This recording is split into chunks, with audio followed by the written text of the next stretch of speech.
About Persia and Russia, the Islamic revolution that's taking place. It's something is beginning, and we're going to have to pay attention to it.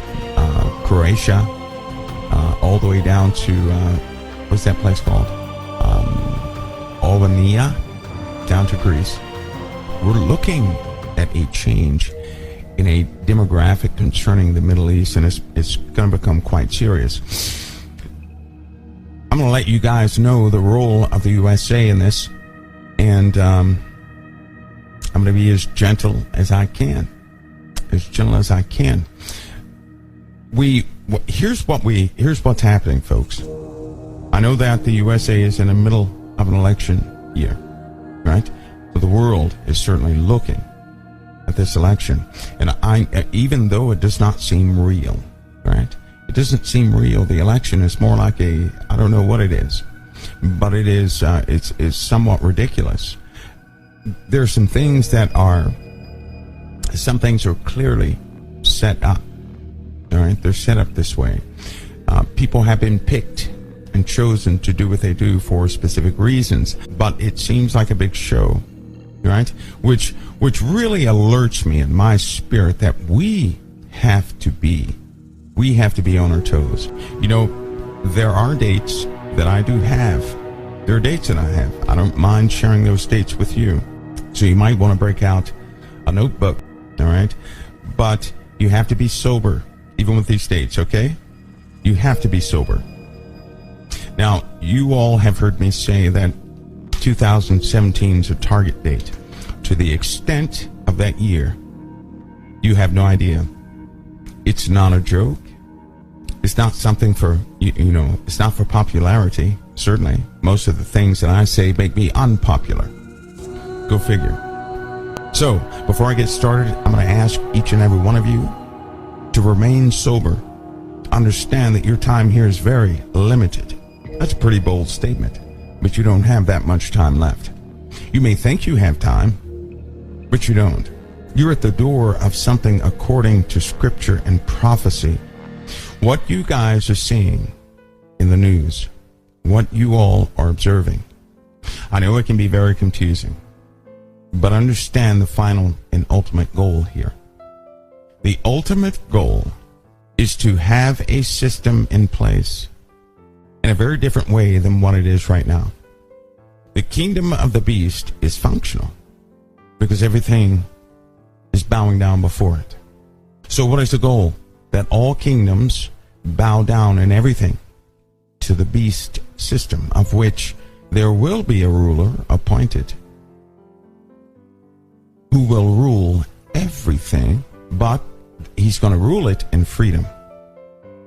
He's going to rule it through peace. It will be a utopia. It's not going to be a harsh kingdom like you think. It'll be a utopia. A highly advanced kingdom. Highly advanced. Now, we all know, according to the Word of God, that kingdom is going to be thrown into darkness. You see, sometimes when we say the kingdom of the beast, we look at something horrific and horrible. No, it's not the way it's going to be. Through peace, he shall destroy many. You know what? That peace is compromise. In other words, to lay down certain things for the sake of peace, for the sake of a combined nation. How many people look at a map and you think that the continent sizes are actually what they are? How many of you do that? Has anybody been in high altitude who have seen the earth in its true perspective? Right? Have you ever done that? Have you ever been in 65,000 feet or higher? You really get a beautiful view of the earth, right? But you notice something, that something is wrong with the maps. You look at the maps and you say, wait a minute, this does not match what I'm seeing. Because the sizes are all wrong. They're all wrong. They're just wrong. You look at the United States, it's much smaller than what it actually is. You look at the southern regions, they're much larger than what they are. And so the maps are representing the continents out of proportion. They really are. That's just one element of what's being used in the control system, right? Because they have psychologically duped you already, so that you will interpret different countries differently. You won't see them as a threat, or because they represent something minuscule, you don't think about that at all. Every important state in the United States is not mentioned on the Weather Channel too much. So the least mentioned states are the important ones. You have the internet. You could find that out yourself. You said, wow, every state they don't discuss over and over again are the important ones. Look at what is there. Unbelievable. Unbelievable. Most people think that the power consolidation is in Washington, D.C. False. That's false. That is false. Washington, D.C. began one way, but now you could say that's just for public consumption. You think that all the important decisions in the power base is in Washington, D.C. It is not. It's not Washington, D.C. That changed a long time ago. Now you see how duped people are? You have the internet. It's very easy to see the power structure. It really is. Right? But you can't look up these public figures. You have to look up the true employees of the government. Right? The civil servants who have a job year in and day out. They're not elected officials. That's why a president of the United States cannot do anything he or she wants to do. They are a mouthpiece. Russia throws its propaganda against the U.S. So in Russia, people look at the U.S.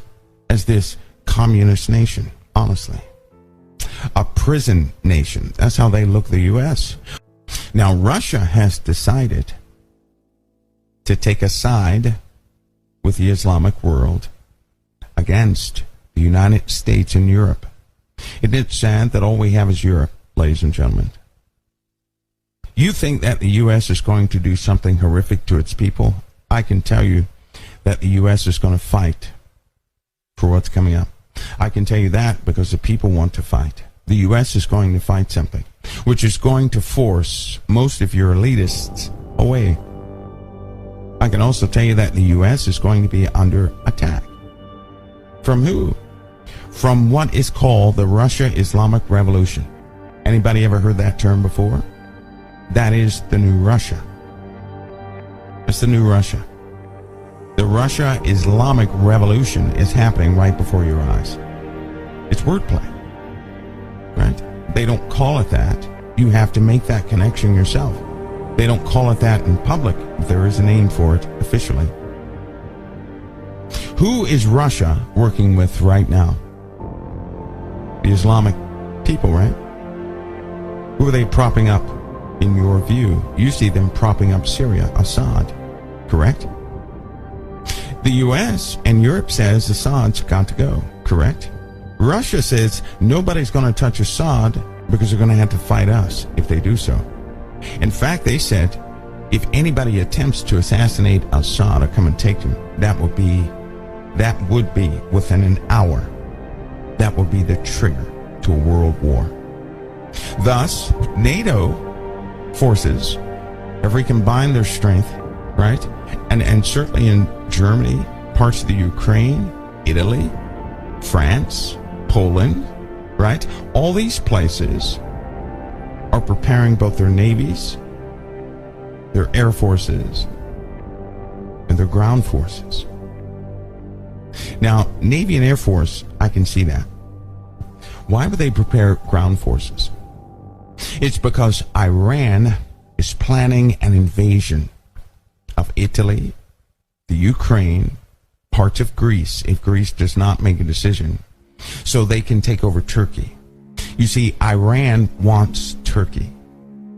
Russia is an ally of Iran. All right? Pakistan and Afghanistan will go along with Iran. You guys got that? Even Uzbekistan and Kazakhstan is in support of Iran. India says they will try to stay out, but if an Islamic war began, they'll take the same stance as Pakistan. In other words, they're going to have to fight with those who will gain control over the world. So what do we see here? We see, certainly, we're sitting at the dawn of a war. The pieces are being positioned. There will be missile launches in the weeks and months ahead. I'll say it again. There will be missile launches. There are going to be missile launches. For one, it's too crowded. For two, policy has broken down. We're supposed to have a ceasefire beginning here in a few hours. Yet Turkey and Saudi Arabia are buffeting one another right now. Egypt is on the edge of something because they're feeling pressure from the forces that are in Libya. There are forces, Islamic forces in Libya, that are about to cause something in Egypt. Now, Egypt also is surrounded by Libya, Chad, Sudan, and parts of Ethiopia. Saudi Arabia, there's certain to the west, western Saudi Arabia, there are zones there that nobody wants to go into. Okay, so what we see is a true surrounding of not only Israel, but of also Egypt. You could say this, you could say Egypt and Israel stand alone because ISIS forces, Islamic forces, truly do surround them, all the way to Turkey, right? And then we have Russian warships going in and out or near that are places where our warships are in the Mediterranean. So there are many things happening.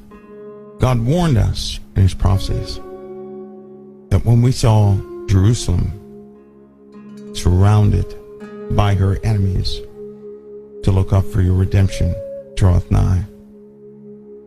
He said, when you see them surrounded by their enemies, look up, for your redemption draweth nigh. Look up, look up, look up. That's what he said, look up. Now the U.S. being in support of Israel, we have Arleigh Burke-class destroyers in that province, in that region, which has caused Russia not to bring down certain ships they wanted to bring. They wanted an entire flotilla with resupply ships all over the place, but the U.S. put a stop to it. Tensions are rising there too. I bet you the admiral right now has a headache, a bad one, because there is no talking to Putin. No talking to Putin. He's not going to discuss. You know what? Haven't you guys noticed the attitude of Putin? He'll let them talk, and while they're talking, he's doing things. Now, he has set up massive forces in Syria. Massive forces. The only element in his way is Turkey. Turkey can easily be consumed. He only threatened to use tactical nukes because there are nuclear weapons in Turkey. And he knows where to hit Turkey with tac nukes, okay? He knows where to hit them to totally deplete Turkey's ability to respond to further threats. He also has a very advanced missile system. So if Turkey tried to launch anything, they would essentially mess their own country up. All right? And the winds play a great factor in that. There are also biological weapons in the Middle East. Now, folks, we're discussing something real, not some show, not some interesting war movie. This is in real life. Russia in 2013 installed aerial systems, early warning systems that cover Iran, and we were mad at that.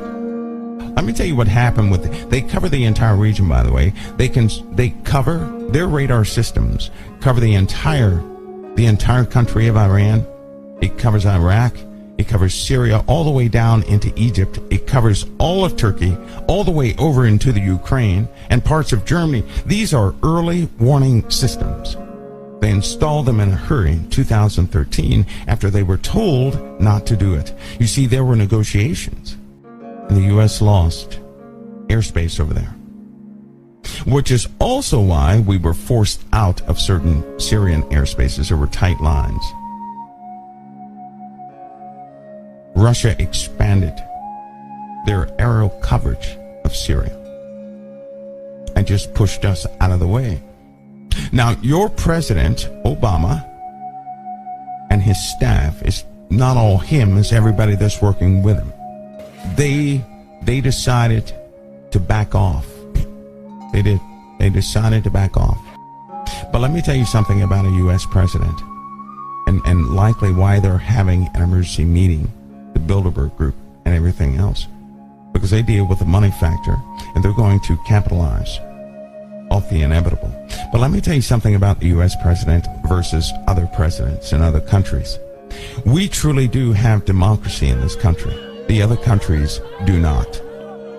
That means whoever's a president in the Middle East, they can do whatever they want to do. They can go against their cabinet advisors and everything else. And whatever they say is law, because when you're president in the Middle East, you have to watch everybody. Everybody's afraid of everybody. And they do that on purpose, because someone would easily assassinate a president in the Middle East. And so there are spies in the government over there, which means a president in the Middle East is more like a king. Like a king. All right? In America, it does not operate that way.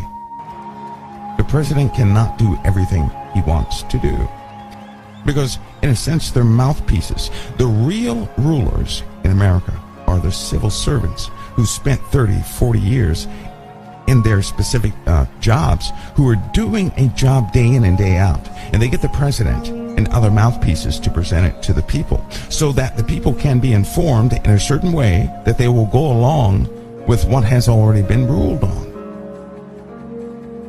The air defense systems in the U.S., they're gonna try to do this silently, but they can't. The East Coast, the boats are gonna go missing, because they're gonna pull them off the East Coast. Let me tell you something. If you ever see ships being pulled out of port, well, then you really better sit up. You better sit up. That implies a target area. That's what that implies, a target area. Don't look at the excuses. Well, we need to pull the ships out because the drain is clogged. That's what they may as well be saying. When they start pulling ships out, you better watch out. When air traffic dwindles, then you know something is happening. Right? Because during the Defense Net operations, air traffic is minimal. Only U.S. mission essential flights will take place. Mission essential personnel. The corporations right now are preparing like you wouldn't believe. While everybody else is complaining about this and that, corporations and the rich people are preparing. Let me tell you how much they have prepared. They have built a facility. Listen to me close. And they have left hieroglyphics on it to explain to them the society that exists today. They made it out of granite because it will survive the hot temperatures that are coming upon this world. Because they know that most of the population is not going to make it through this transition. They're not going to make it through. War will establish a new paradigm, a new order of government, period. That's what that's going to establish. It is as simple as that. This war coming up is going to establish the subduing of personnel that they need to establish this new kingdom.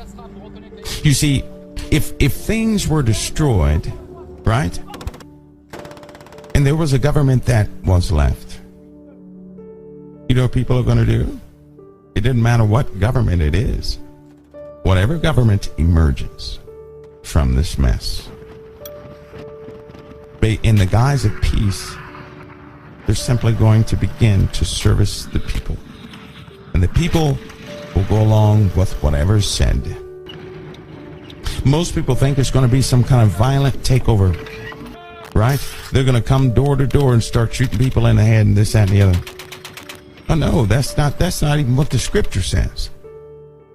Through peace he shall destroy many. It also said something else. They that feed of a portion of his meat shall destroy him. Now what does that mean?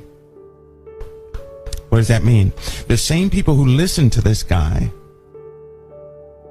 who have been ingesting his words, who are practicing his teachings, who have beheld his miracle working hand, the same people who feed of a portion of his meat shall kill him. Do you know why? Because when the kingdom of the beast is thrown into darkness, everybody realizes, oh, we messed up. When the bottomless pit is opened and locusts come out upon the earth, not a specific area of the earth, ladies and gentlemen, those locusts, they're nothing more than demonic entities. It was also spoken of in Psalms. That same bottomless pit is in the Psalms. Did you know that? Why is it in the Psalms? The Lord is telling us the truth, but we've got to wake up. You got to wake up. And I told you before, I told everybody last year, 2015, you're going to behold horrific things in the Middle East that are beyond belief. And you're going to see that from the comfort of your own homes. I also warn, do not become a part of the violence. Don't become part of the violence that you'll see in this world. Don't allow yourself to be plucked out. Don't allow yourself to be drawn into things you shouldn't be in. This year, from this moment on, some of you need to learn how to say no. Your niceness, your passiveness has gotten you into problems and trouble. You can't afford to be passive but truthful. Do you not know that being passive, you can compromise the truth? Do you not know that? You compromise truth for the sake of being passive. That's worse than compromising the truth for a lie. I also request it of you all to remember, you don't have to add yourself in a game and choose a side. You don't have to have somebody present a side to you and you have to take it. You're on the Lord's side. You be on the Lord's side. You stand with him, he'll stand with you. Okay? You stand for the world. You stand for this perpetual vomit in the world, and you're going to find yourself outside of the very place you yearn to be. Sooner than you think, you're going to be with the Father, giving answer to what you've done in this earth. Sooner than you think. Our Father has a solution to us, but if you don't believe that your Lord and Savior has a solution to you, for you, if you find it difficult to believe that he actually stands for you, you know, my heart is breaking for you already. It really is. It really is. They're fascinating people with all this dumb alien talk. It is absolutely 100% ridiculous when mankind does enough damage for itself. Listen to me close. Mankind does not have the power to destroy the earth, okay? But they can certainly destroy each other. Demons work through people to accomplish something. There's no ET, all this alien stuff is just diverting people. And what it's doing is it's training people to allow any spirit into their lives. It's not about aliens. It's about a person inviting demons into their lives. That's what it's about. This world will turn upside down in two ways. Psychologically and physically. because the rotation of the earth is going back to what it would be. They know the rotation of the earth has changed every time the cycle comes. And I think we're months away from the end of the down curve to the cycle we're in. Right when we hit the bottom, that's when everything goes berserk. That's why they're telling people about these new planets. Oh, they find, you know what, it's so, you can't really trust science either. They reportedly find one planet, and then they lose it. How do you lose a planet? Because they made it up. And it's really becoming laughable. They're making up stuff, telling the public about all these different things. But I'll tell you this about the heavens. When the red dust begins to fall, what you better do is understand that that is the beginning of the end of everything that you knew. When that red dust comes, when it settles upon the water, when it covers the moon, and the moon turns red, you better know that is the beginning of the end. Not the end of the world, but the end of things that you knew. You better start walking spiritually today, that when that day comes, you'll be okay. You don't know if you have months left. Let me tell you how fast it can get here.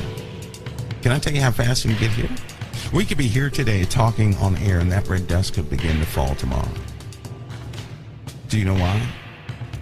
Because it's a matter of almost like fluid dynamics.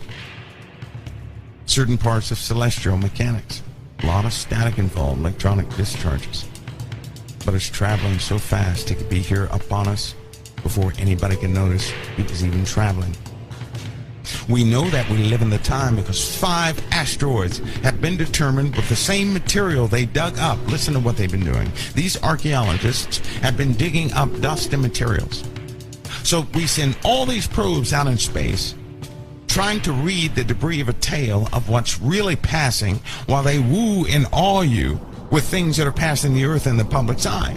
So they're matching up what rock goes with what, so they can find the cycles of when the surface of this planet cracks up. And they found their matches. 35 specimens. 35 samples matched with 35 known objects and dust trails they found in space. They can, through the real type of time measurements, not carbon dating, that is absolutely ridiculous, they can now find out when it's coming back. Let me give an example. Apophis goes by us, listen to this, Apophis goes by us in 2029, correct? Why does it come back 7 years later? It's not coming around until 2029. That's more than 7 years. But when it passes us, it's coming back 7 years later. Do you guys understand me? They quit talking about Apophis because it probably will hit us in 2036. I would go so far as to say it will hit us. It will hit us. All right? But it's coming back 7 years later. So what does that tell you? All this stuff on the internet that you read about the orbits of comets and things of that nature. And they tell you, well, it comes back every 3,500 years. That's hogwash. Why does Apophis go by in 2029 and then 7 years later it comes back? All this talk about these cycles that they have told the public, that they have set people strategically out there to leak a story. Listen, you want to make sure you get a lie into the public venue, then call a story a leak. Everybody runs away with it. Or say somebody died to get this information out. See, what I'm telling you is that you can hardly trust what's out there. But you can see, you'll be able to see that red dust. You're going to be able to see it. You'll understand what a meteor storm is. All right? You're going to see things hitting the earth. And when the great hail begins to form, you'll know that the forces that have held so many things together for so long are out of whack, because physics will break down. You guys are going to experience strange problems, electronic phenomena. you've never experienced before. I'm giving you signs that you can see for yourselves for what's happening. Listen, any demonic entity affects electronics. It's pure and simple. With electronic phenomena, you know you have a demon present or spiritual energy is high. You'll notice that too, weird things happening. But in the skies, you're going to notice a hue. You're also going to be aware that something has happened to the plant life. The plant life is not going to be like it used to be. Many trees are going to die. Listen to me. Many trees will die, and not from insects. They're going to die. Plant life is going to begin to die. All right? You're going to be able to see this with your own eye. No, they're not going to discuss this because it sounds stupid, just to be honest with you. I'm showing you things you're going to see with your own eye. That will be your proof. If you have to see something, that will be your proof. Even now as we speak, forces are exponentially increasing upon the face of the earth. Not gradually, exponentially. Do you know what that means? Magma is on the move under the crust of the earth like you wouldn't believe. It's only a matter of time, of days, until a big poofy explosion. I mean a big magma explosion. The oceans in the South Atlantic and South Pacific, life is going to die there. Get ready for more lobster floating up to the surface, fully cooked. I bet you could reach down there and just eat it yourself, crack it open and eat it, right? It's funny, don't let them beguile you either. You see, while everybody is looking, it is not what you see that can hurt you so much as the things you don't know about and can't see. Most of the volcanoes of the earth are under the ocean. They are not on land. How many of you know that? Have you guys ever investigated the volcanic activity underneath the ocean? That's where most of the horror stories are, under the ocean. Under the ocean. And we're not talking about just, have you guys ever heard of a black volcano? Not because it is black, it's because it oozes out carbon. Black stuff comes out of it. Well, they have other volcanoes where nickel comes out of it. All sorts of things. Now, what is this going to do? Well, let me tell you, let me give you this. As this continues, we have stuff going into the atmosphere. You may know it or have heard about it as climate change. Do you know why climate change is very important? Because it's happening solar system wide. They're having climate change on Mars. In the last 14 years, everything has been heating up, but on Mars and Venus, it's really heating up. I mean, for goodness sakes, you got water trickling down off of certain places in Mars. And the Earth, too, in a like manner, is doing the same thing. And the tilt of Mars is changing, and the Earth is about to get ripped. Listen, the Earth will get jerked in a 2-degree change in its axis. Now, just think of that. Think of a 2-degree change in the axis of Earth in less than 1 minute. You know what'll happen with that? It's called a double wobble. It wobbles already. But there will be a wobble within a wobble. And the internal wobble is going to be rough and continuous, and it's not going to stop. People are going to be sick for days on end. It's going to feel like you're seasick on the surface of the earth. You know that happens, it's happening right now to Jupiter, a double wobble. It came from the outside coming in. That's why they were in a rush to go take pictures of Pluto. Not because, ooh, let's see what's on there. They didn't want to know that. They can see Pluto and the forces acting upon Pluto from all the way here on Earth. But that's not what they're looking for. They were not looking for the beautiful colors on Pluto.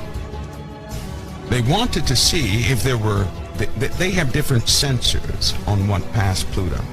All right? They showed you the pictures. They're not concerned about the pictures they showed everybody else. They want the magnetic data that came back from the probe. That's what they want. They're not concerned about the pictures on Mars either. They really don't care what's on the surface of Mars. They want to know what happens to it, because it is our warning that we're next. You see, when something happens to Mars, we have about 96 hours before we endure the same thing. So why wouldn't you invest money and put probes all over Mars? That's our early warning system. Then you have other probes that are closer to the sun, right? You have to have those there, because the sun has a bad habit of shooting out these magnetic vortices that nobody ever talks about. Huge magnetic, we're not talking about a flare or anything else. We're talking about a magnetic vortice, which can actually affect our magneto. If one is pointed in our direction, you will not see it. But guess what happens? The sun will turn red just by the photons being dragged in different directions. Light will appear to have changed from the sun. And then it's going to grow a tail. I wonder what the explanation is going to be with that. When the sun grows a tail. When its sister, I guess you'd call it. When those forces begin to act and all the sun's particles begin to drift out to a certain location. I wonder what they're going to say. It's going to look like a teardrop. What would you do if you saw the sun as a teardrop? Of course, you'd have to have some magnificent shades, because it's going to be extremely bright, and then all of a sudden, poof, it'll put out a greater amount of heat, but not the photons. The photons will be redirected to something else. I wonder what people will do, and it will have no light till the second object passes. It will have zero light. You see, when you live in a binary system, when the cold star, I'm just saying cold, when the cold star gets near the one with all the energy, it begins to feed off of the one with the energy. How many of you knew that? Nobody out there studies cosmology? So it takes all the active components, the photons, all the light and heavy particles, the fuel and everything else, and it sucks it into itself. It kind of refuels, right? What is that called? That means the sun is going to go black. It'll go black, but it's going to be twice as hot. They lied to people about an ice age. Let me tell you about this ice age garbage that they put out. In the North Atlantic Ocean, right? You've heard of the Gulf Stream. People said, well, the Gulf Stream has stopped. And some people say, well, the Gulf Stream is still going. I know for a fact the Gulf Stream has not stopped. I know that for a fact. There are sensors in the ocean. You interpret the data, and the Gulf Stream has not stopped. Something else has happened, though. You see, hot water flows on the surface of the ocean, right? It will evaporate, losing its, what it will do is lose some of its content, and it begins to sink. That water begins to sink at a rate of, I don't know, so many feet per second, which causes the currents in the ocean, right? The cold water is down at the base of the ocean. The hot currents are at the top of the ocean. And salinity is very important. The content, right, of the water is very important. The salt content and everything else. So fresh water at one point stalled this North Atlantic flow, causing Europe to freeze. Europe froze to pieces, right? And that was caused through the melting of the end of the last glacier age. If you look at a weather map on infrared and you see the cloud formations, you're going to notice in the South Pacific Oceans, there's a stalled system that's constantly evaporating. Clouds are coming from this area. Certain parts in the North Pacific, you'll see the same. But the North Atlantic Ocean, you're going to see the flow of clouds in a certain pattern, right? A certain pattern. And as the South Atlantic and the Indian Ocean begin to heat up, that's what causes these storm drivers that hit Florida and things of that nature, right? But something else is happening. Everybody's worried about the hot water not being hot anymore. It's going to be cooled off. But what happens when it gets too hot, ladies and gentlemen? What happens? The cold water at the bottom is going to begin to heat up. And guess what happens? It interrupts the return stream. It causes a superheating event. And that's through volcanism. And then when that happens, the jet stream is affected. And then when that happens, you have massive turbulence in the jet stream. And then when that takes place, the current drivers in the southern hemisphere of the Earth overwhelm the flow of all the oceans. The jet stream reverses. The currents begin to change. They do something weird. Ocean life begins to die. All because of volcanism. Not because of your cars or cow farts. Nothing to do with that. The same process is also happening to other planets. What do we see here? We see an increased energy activity inside the Earth. We see increased energy activity inside the Sun. We see increased magnetic energies. You see, Mars is a very weak magnetosphere. So why is it strengthening? Because something is activating the components inside of Mars. What I'm saying is this: something is irradiating the core of the planets. Radiation is pouring into the Earth right now. It's pouring into the Earth. Radiation is pouring in to Mars, to the core of the planet. Radiation is certainly pouring into Venus. Where's it coming from? Where's this radiation coming from? From something approaching. We're dealing with greater and greater amounts of radiation. Greater and greater amounts of radiation. Radiation is energy. You know what? If you have a pot that's not boiling in a pressure cooker, you have no problems if the seal is not right. Right? You turn your eye up just a little bit more. What that is you're introducing more and more radiation in the way of heat to that water, causing it to boil. Now, when it won't boil under massive amounts of pressure, it becomes superheated. Then if you allow oxygen to come in there, then poof, right? Something's going to go wrong. In like manner, something's happening like that to the Earth. That's why magma is on the move like you've never seen before.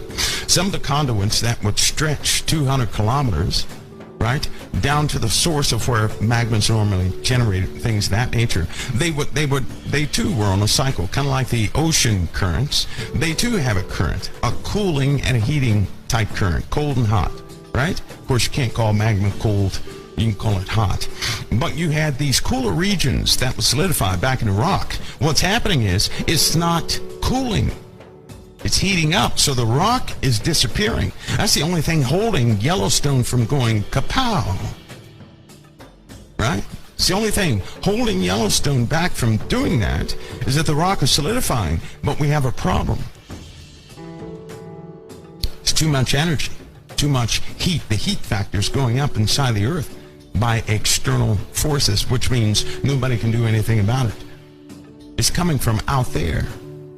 And what's happening is that our magnetosphere allows photons to enter into to the surface of the Earth harmlessly. You know, that infrared energy is why you feel the heat of the sun.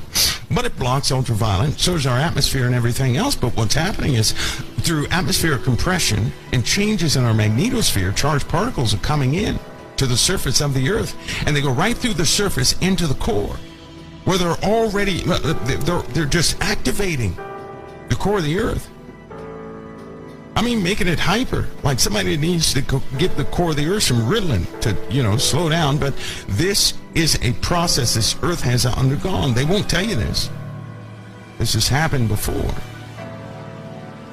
More and more cosmic rays are coming in and heating up the Earth from the inside out. That's going to cause volcanism. It's going to cause a type of swelling. Right? They tell you that we have sinkholes because the water is gone and people dug out too much salt. Well, the water is leaving. What happens when magma is flowing under a big circle of water in the Earth? Does not the water begin to evaporate? It can go through a chemical change also. The components in the water can go through a chemical change, and now you have superheated liquid. That happens deep down in the Earth. You can scarcely call it water. You can call it superheated liquid. And if it's ever exposed to oxygen, because most of the oxygen is burned off, so how can you call it water, H2O? I mean, it's a really weird things that have been happening underneath the crust of the earth. No one needs to talk about it because you can't go and investigate it. But it's going to become obvious to the point where our oceans, because has anybody ever heard that the oceans will boil? Have you ever heard that? The oceans will boil. What could cause the oceans to boil? What could do that? I'll tell you what can do that. A change in the atmosphere. If something happens to our atmosphere, in less than 2 minutes, the ocean water will begin to boil. If it happens slowly, nobody's going to live on the coasts. No one. And guess what is happening slowly? So it's going to be very difficult to breathe on the coasts. It's coming. It's coming. Climate changes, the real type climate changes, spiritual endurance that we have to have, physical changes we're going to feel in our body, emotional changes inspired by the loosening of more and more demons because mankind is inviting them, materialistic destruction, a phenomenon that the Lord's going to do for us and against the world, right? So we have to deal with quite a bit, a lot. But the changes in the crust of the earth will happen at the probably one thing that's going to startle most people, capture their attention, is the overwhelming increase in meteor storms. Now, I have really put forth an effort to warn people of meteor storms that are coming, to make them aware that meteor storms are coming to this earth. Well, now they're going to have to just experience the meteor storms, the crustal displacements, and things of that nature. So guess what? We have to prepare our souls in truth because the change is at hand. And I'll tell you again, August, October 2017, that's your true time. You need to prepare in everything. Listen, everything up to that time. I know the second wave is coming in 302 days. It's going to be 500 times stronger than the first one. And if you go back on the instruments, you'll see the impact of the first one. You'll hear the stories about the electronic phenomenon that took place in space. You'll notice that the sun also reacted as soon as it got in here, and that was very minute. This one's 500 times the magnitude of the first one, and that's in late December it hits. But your true preparation, because nobody knows what that's going to do, but your true preparation spiritually, and the end of that thing is 2017 is a harsh decision you're going to have to make, which means every hour counts. And you're going to see changes in the coming days, weeks, and months like you wouldn't believe. In the coming days, some of you may have to look 3 times because the world is going berserk. Wouldn't it be sad? Is this a sad thought or what? Imagine yourselves in your house. The Lord comes to you and he says, child, stay in the kingdom because this house is going to need you. So the first 6 weeks you're in the kingdom, you're doing everything. A year later, guess what happens to you? You say, well, nothing bad is happening. Then you start slipping up, doing things in the world. And when you do that, sure enough, calamity comes to your home. The whole house is torn apart. And then you say, well, Lord, you didn't warn me. And he'll say, yes, I did. This is how it's going to be with a lot of Christians in the United States of America and abroad all around this world when they start giving up left and right. They're going to say the same thing. Well, nothing's happening. I can relax. Why do you think everybody wants a date? They want a date so they can go back to sleep. Anybody who looks for a date is going to push the button on the alarm clock and go back to sleep. They're going to go back to sleep. Every hour is precious. And when it becomes, listen, I'm trying to stress to you, when it becomes real. When it becomes real, it's too late. Do you understand that? When it becomes physically real, it's too late. There's no more prep time. Now you're in the middle of it. You can only prepare for things before it happens. Once it begins to take effect, you cannot prepare. You have to utilize what you have. Can you not see the mercy and the grace upon our lives? All this time people complain, well, nothing has happened yet. You better thank God nothing has happened yet in your life. But that's not for everybody. Brutal killings, rapes, murders, just you name it, every second of every day. Tens of thousands go missing every single month. No trace of them whatsoever. And you're telling me nothing has happened yet, and you're looking for a date so you can spend time at a bar a little bit longer? You're looking for a date so that you can strategically set up a time when you're going to conform to the word of the Lord? And you refuse to do it today? That's why you look for a date? To that person he will say, depart from me, you worker of iniquity, I never knew you. Anyone who seeks a sign is truly a wicked generation. It's a wicked generation because they don't want to stay prepared. They want a warning so they can get rid of all their trash and then sit up straight like they acted good all along. Like a bad student always wants to know when the teacher's coming back. But the good student is preoccupied with their work. The bad student is peeking all the time. Is the teacher coming? You only peek for the teacher when you're doing something wrong. You only peeked for your parents when you were doing something wrong. Because when you're doing something right, you're in a different mindset. The people who look for a sign are doing something wrong. Jesus said that, not me. He said it's a wicked generation that seeks for a sign. And many people still can't comprehend that. We need to realize that the Father's in full control, that we are his children, and we have no more time.